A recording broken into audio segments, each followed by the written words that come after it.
Anti encroachment drive, इसको लेकर बहुत सारे तस्वीरें घाटी से सामने आई, लेकिन जो तस्वीरें आज आप देख रहे हैं, शायद ये तस्वीरें देखने की आज जरूरत ना तो सरकार को पड़ती ना आम लोगों को पड़ती, अगर उस वक्त की सरकारों ने वो काम किया होता जो काम कैग ने कहा या जो काम ऑडिट ने कहा या जो काम उनकी जिम्मेदारी बनती थी। 2001 में जब रोशनी का कानून आया, रोशनी के कानून के आने के बाद 2004 में कमेटियां बनी, कमेटियों के बनने के बाद क्या कुछ हुआ वो आपके साथ साझा करना बहुत ज्यादा जरूरी है, ताकि आपको यह पता चले कि आज जो एंटी एनक्रोचमेंट ड्राइव हो रही है और इस एंटी एनक्रोचमेंट ड्राइव को लेकर जबरदस्त बवाल और जबरदस्त राजनीतिक हंगामा है। और यह तक कहा जा रहा है कि नई दिल्ली भी दो धड़ों में बंट गई है। एक धड़ा वो जो कह रहा है कि सबको बंद कर दीजिए, और दूसरा धड़ा वो जो ये कह रहा है कि इस ड्राइव को आगे बढ़ाइए और उन तमाम लोगों से सरकारी जमीनें वापस लीजिए जो बलशाली, ताकतवर और राजनीतिक पैठ रखने वाले लोग हैं। ध्यान से सुनिएगा, चार कनाल की रेजिडेंशियल जमीन गोगजीबाग श्रीनगर में, उसकी लीज 1979 में खत्म होती है, लेकिन परिवार के पास ये जो प्रॉपर्टी है ये मल्टीपल गिफ्ट डीड से आती है। और ये पूरी की पूरी जमीन, ये 4 कनाल की जमीन जो है ये सिंगल लेसी के पास थी। मैं गोगजीबाग श्रीनगर की बात कर रहा हूं। उसके बाद दो लोग इस मामले में एप्लीकेशन मूव करते हैं रोशनी के जरिए। 1 कनाल 4 मरला 90 स्क्वायर फीट के लिए एक एप्लीकेशन, और दूसरी एप्लीकेशन 2 कनाल 15 मरला 182 स्क्वायर फीट के लिए वो चाहते हैं कि उन्हें मालिकाना हुकूक रोशनी के कानून के तहत मिले, और ये वो करते हैं 6 मई 2004 से पहले। और उस वक्त मार्केट रेट था 70 लाख रुपया कनाल, जिसे उस समय के एसी नजूल ने जून 2005 में अप्रूव किया था। यानी असिस्टेंट कमिश्नर नजूल कहते हैं 70 लाख रुपया फी कनाल के हिसाब से यह जमीन आपको, इस पर आपको मालिकाना हुकूक मिलेंगे। उसके बाद किसी की समझ में नहीं आता है यह होता कैसे है और यह करता कौन है, किसी को पता नहीं चलता। ये केस पेंडिंग रहते हैं और इन्हें एक कमिटी अप्रूव करती है 26 मई 2007 को। 26 मई 2007 को जब इसे कमिटी अप्रूव करती है, कमिटी उस वक्त मई 2007 का मार्केट रेट उस पर लगाती है। और आपको जानकर हैरानी होगी कि मई 2004 में मार्केट की वैल्यू एसी नजूल के मुताबिक 70 लाख रुपया फी कनाल थी, और मई 2007 यानी ठीक 3 साल के बाद जब रेट बढ़ना चाहिए था, उस वक्त रेट इसका बताया जाता है मार्केट रेट 40 लाख रुपया फी कनाल। और उसके बाद आपको यह भी याद होगा कि 2004 में कानून, रोशनी के कानून जो थे वो अलग थे, और 2007 में आपको याद होगा जम्मू कश्मीर के मुख्यमंत्री गुलाम नबी आजाद थे, उन्होंने रूल्स के अंदर तब्दीलियां की थी। उनके दौर में रूल्स के अंदर तब्दीलियां हुई, और उन तब्दीलियों की वजह से जो लिबरलाइज्ड नए कानून आए, उन कानूनों के तहत की वजह से 5 मार्च 2007 को वो जो नए कानून आए, इन्हें कहा गया कि आप केवल 67.13 लाख रुपया दीजिए और आपको यह जमीन मिल जाएगी। अब यहां हैरान करने वाली बात यह है कि लीज एक्सपायर हो चुकी थी। एप्लीकेंट उस समय अवैध कब्जाधारी थे, और इनको अवैध कब्जाधारियों को कहा गया कि आप 40% जो मार्केट वैल्यू है आप वो दे दें 2 कनाल तक, और 50% आपको 2 कनाल से ऊपर देना होगा।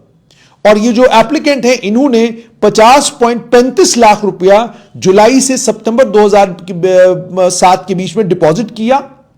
और आप हिसाब लगाइए कि ये जो 4 कनाल के करीब करीब जमीन है वो इन्हें मिली। अगर डिपार्टमेंट ने उस वक्त पर कार्रवाई की होती और केस को रूल्स के अमेंड होने से पहले सेटल किया होता, तो वो कम से कम 70 लाख रुपया फी कनाल के हिसाब से 70 लाख रुपया फी कनाल के हिसाब से इनको पैसा देना पड़ता, और 2 करोड़ 80 लाख रुपया जो है इन्हें डिपॉजिट करना पड़ता, क्योंकि 1 कनाल की कीमत थी 70 लाख, लेकिन डिपॉजिट कितना किया गया? 50.35 लाख। इसका मतलब यह हो गया कि 2,30,00,000 रुपए का चूना सरकारी खजाने को लगा। कौन जानता था कि कानूनों के अंदर बदलाव होने वाला है? किसको पता था कि कानून बदले जाएंगे? और क्यों वक्त पर कार्रवाई नहीं की गई? यह बात मैं गोगजीबाग श्रीनगर की कर रहा हूं। उसके बाद एक और कीमती कमर्शियल नजूल की जमीन 7 मरला 166 स्क्वायर फीट कोठीबाग लाल चौक श्रीनगर में 40 साल के लिए इसको लीज पर दिया जाता है मार्च 1974 में। उसके बाद जो लीज होल्डर हैं उनकी वफात होती है, जमीन जो है म्यूटेट की जाती है, जो उनके सक्सेसर थे वो आते हैं और ये एग्जीक्यूशन होता है जुलाई 2000 में। और ये एग्जीक्यूट कैसे किया जाता है? एक जनरल पावर ऑफ अटॉर्नी पर एप्लीकेंट को एक पावर ऑफ अटॉर्नी दी जाती है और उस पावर ऑफ अटॉर्नी के जरिए इस एप्लीकेंट को लीज होल्ड राइट्स मिल जाते हैं, जबकि land grant act 1960 land grant का कानून 1960 का है, उस कानून के अंदर भी ऐसा कोई प्रावधान नहीं है कि आप किसी को अटॉर्नी दे दें और अटॉर्नी देने के बाद आप उसको कहें जी कि इस नजूल की जमीन के अब आप मालिक हो गए। उसके बाद आप हैरान होंगे सुनकर कि कमेटी जो बनाई गई उसने 21 जुलाई 2006 को एग्री किया कि हमें मालिकाना हुकूक इस अटॉर्नी होल्डर को दे देने चाहिए और वो मालिकाना हुकूक 1 करोड़ फी कनाल के हिसाब से दे दिए गए। और यह भी कहा गया कि एप्लीकेंट ने जी ये 1 करोड़ फी कनाल के हिसाब से इसे कबूल लिया है। उसके बाद कमेटी ने अब पैसा भर दिया जाना चाहिए था ताकि नजूल की जमीन के वो मालिक बन जाते, लेकिन आगे आप कहानी सुनी। कहानी बहुत मजेदार है। उसके बाद होता यह है कि कमेटी इसी केस को दोबारा से प्रोसेस करती है 28 मई 2007 को, क्योंकि मार्च के महीने में कानून बदल गए हैं। और ये बताते ही नहीं है कमेटी के लोग कि जनाब इस केस का फैसला तो हम ऑलरेडी 1 करोड़ पर कनाल के हिसाब से कर चुके हैं। बिल्कुल इसका कोई जिक्र नहीं किया जाता है, जिसके मिनट्स ऑफ द मीटिंग 21 जुलाई 2006 के मिनट्स ऑफ द मीटिंग का जिक्र ही नहीं किया जाता है। और उसके बाद कमेटी अपनी 5 जून 2007 को एक मीटिंग करती है। 1.20 करोड़ रुपया फी कनाल के हिसाब से रेट तय किया जाता है और इसमें 60% रिबेट दी जाती है इस अवैध कब्जाधारी को, इन बदले हुए कानूनों के तहत, जिन कानूनों को 5 मार्च 2007 को बदला गया था।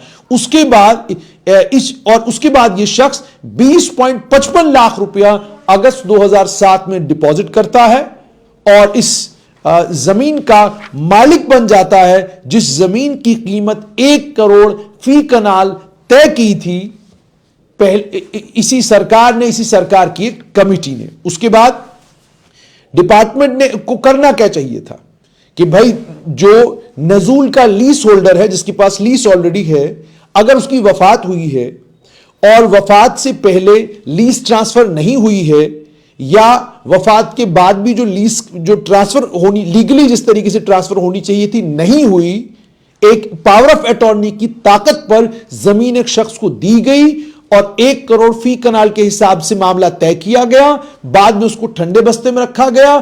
फिर दूसरी कमेटी 2007 में जब मार्च में कानून बदल गए, उन कानूनों के बदलने के बाद एक नया तमाशा किया गया। 1 करोड़ 20 लाख रुपया रेट तय किया गया, उसमें भी 60% रिबेट दी गई और 20 लाख रुपए में किस इलाके में? स्टेट कोठीबाग लाल चौक श्रीनगर में जमीन दी गई। उसके बाद इसमें भी एक 17.50 लाख रुपए का नुकसान जो है वो सरकार का हुआ।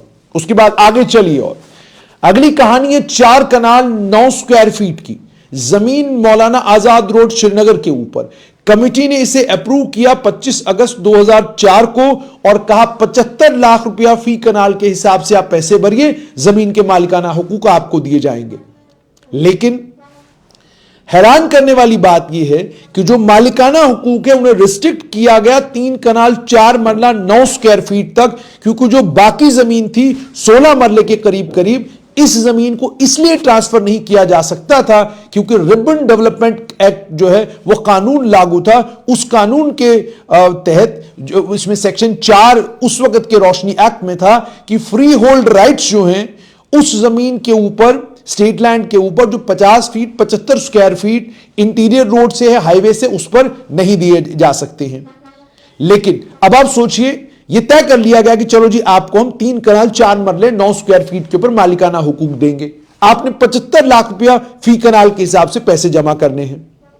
इसमें मजेदार कहानी ये देखिएगा कि जो एप्लीकेंट है, उस एप्लीकेंट ने ये पैसा भरा ही नहीं, वो चुपचाप करके रहा और उसका ये केस दोबारा रीप्रोसेस किया गया जब 2007 में कानूनों को बदला गया। यानी मार्च 2007 में जो गुलाम नबी आजाद ने रोशनी के रूल कानूनों के अंदर बदलाव लाया, उन कानूनों के बदलाव के बाद दोबारा से इस केस को प्रोसेस किया गया, जिस केस को ऑलरेडी डिसाइड किया गया था 2004 में। दोबारा केस रीप्रोसेस किया गया और थोड़ा सा बढ़े हुए रेट पर जो है इसको प्रोसेस किया गया। केस पर 1 करोड़ फी कनाल के हिसाब से रेट अप्लाई किया गया, लेकिन रिबेट थी उस नए कानून में। उस रिबेट का फायदा जो है 2007 के कानूनों के तहत उन रिबेट्स का फायदा जो है इन अवैध कब्जादारियों को हुआ और उसे कहा गया कि जो मार्केट वैल्यू है उसका 7% आप जो है वो पे करें। और आप ये भी हैरानगी देखिए कि अगर आपने इस कब्जाधारी को 2004 में कहा कि 75 लाख रुपया फी कनाल के हिसाब से आप पैसे जमा कराएं और उसके बाद आपको इस जमीन के मालिकाना हुकूक मिलेंगे 3 कनाल, जैसे मैंने आपको बोला 3 कनाल 4 मरला के। लेकिन इस शख्स ने पैसे नहीं भरे। 2004 से लेकर 2007 तक 3 साल गुजर गए। इन 3 सालों में रोशनी का कानून भी मैंडेटरी करता था सरकार के लिए कि आपको जमीन का कब्जा वापस लेकर जमीन सरकार के हवाले करनी चाहिए थी, लेकिन किसी ने इस ताकतवर आदमी से यह जमीन वापस ली नहीं। नतीजा क्या निकला इसका? नतीजा इसका यह निकला कि 2007 में कानूनों के अंदर बदलाव हुआ, इन्हें उसके बाद 60% रिबेट दिया गया और रिबेट देने के बाद डिपार्टमेंट ने और थोड़ी सी और आपको हैरानगी होगी ये सुनकर कि 1985 में इसकी लीज कैंसिल कर दी गई थी इस जमीन की, और उसके बाद भी 25 अगस्त 2004 को जो फैसला किया कमेटी ने, उस कमेटी के फैसले को भी लागू करने के लिए कोई नहीं गया। और नतीजा यह निकला कि जहां आपको इसकी एप्लीकेशन रिजेक्ट करनी चाहिए थी और यह कहना चाहिए था कि 2004 में ऑलरेडी आपको एक कीमत देने के लिए कहा गया है, दोबारा हम आपको मौका नहीं देंगे, इसका केस रीप्रोसेस किया गया और रीप्रोसेस करने के बाद नतीजा यह निकला कि 96.5 लाख रुपए का नुकसान जो है वो जम्मू कश्मीर की सरकार का हुआ। और उसके बाद सिर्फ इतना ही नहीं, डिपार्टमेंट ने इतना ही नहीं किया, इस कब्जाधारी को जो 16 मरला जमीन थी, जो अवैध थी, जो रिबन डेवलपमेंट एक्ट के तहत इसे छोड़ देनी थी, वो जमीन भी इसको रखने दी। इस तरीके से 1.56 करोड़ रुपए का फायदा जो है वो इस अवैध कब्जादारी को हुआ। अब आप थोड़ा सा और आगे बढ़िए। 1 कनाल 7 मरला 242 स्क्वायर फीट की जमीन स्टेट कोठीबाग श्रीनगर में, इन्होंने कहा मालिकाना हुकूक चाहिए रोशनी के कानून के तहत। कमेटी ने 2004 में रिकमेंड किया कि आप 1 करोड़ फी कनाल के हिसाब से लैंड ट्रांसफर कर दीजिए, लेकिन विभाग ने ना लैंड ट्रांसफर किया, ना एप्लीकेशन रिजेक्ट की, ना इस कब्जाधारी ने पैसा दिया। मजे से ये कब्जाधारी इस जमीन के ऊपर कब्जा करके बैठा रहा। और उसके बाद जब मार्च में कानून बदले गए, रूल्स में के अंदर तब्दीली की गई, तो 18 अगस्त 2007 को इन बदले हुए कानूनों के तहत ये शख्स दोबारा से, इस शख्स की एप्लीकेशन दोबारा से रीप्रोसेस होती है। जमीन की कीमत 1.20 करोड़ फी कनाल तय की गई, 40% रिबेट मिला जमीन की कीमत के ऊपर, 25% रिबेट मिला कि अगर आप 3 महीने के अंदर अंदर जो है पैसा देंगे।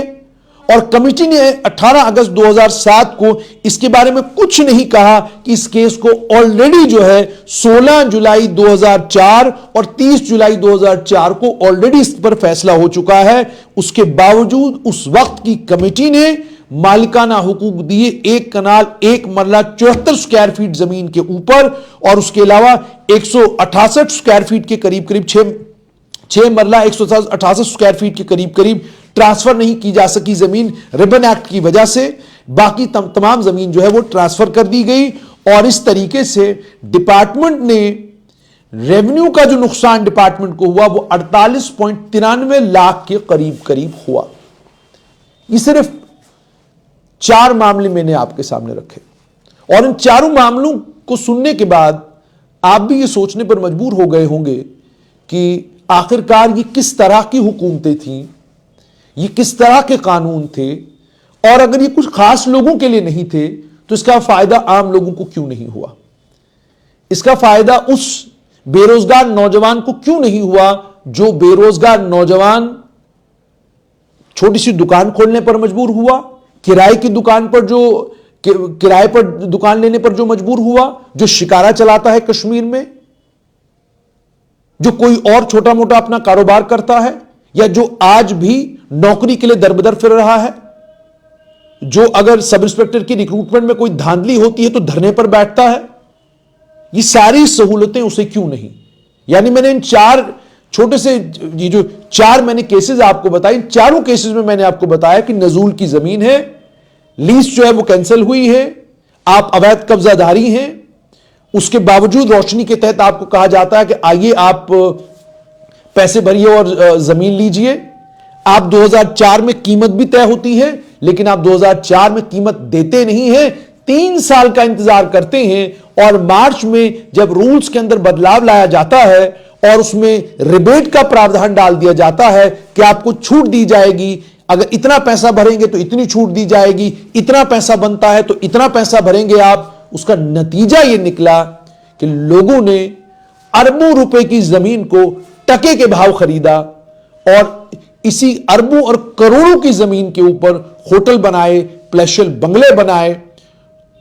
यह हैरानगी इसलिए भी होती है कि एक आम आदमी को अगर मकान बनाना है तो 4 मरले के लिए अगर उसको 8 लाख रुपए जमा करना है, उसकी पूरी जिंदगी खत्म हो जाती है।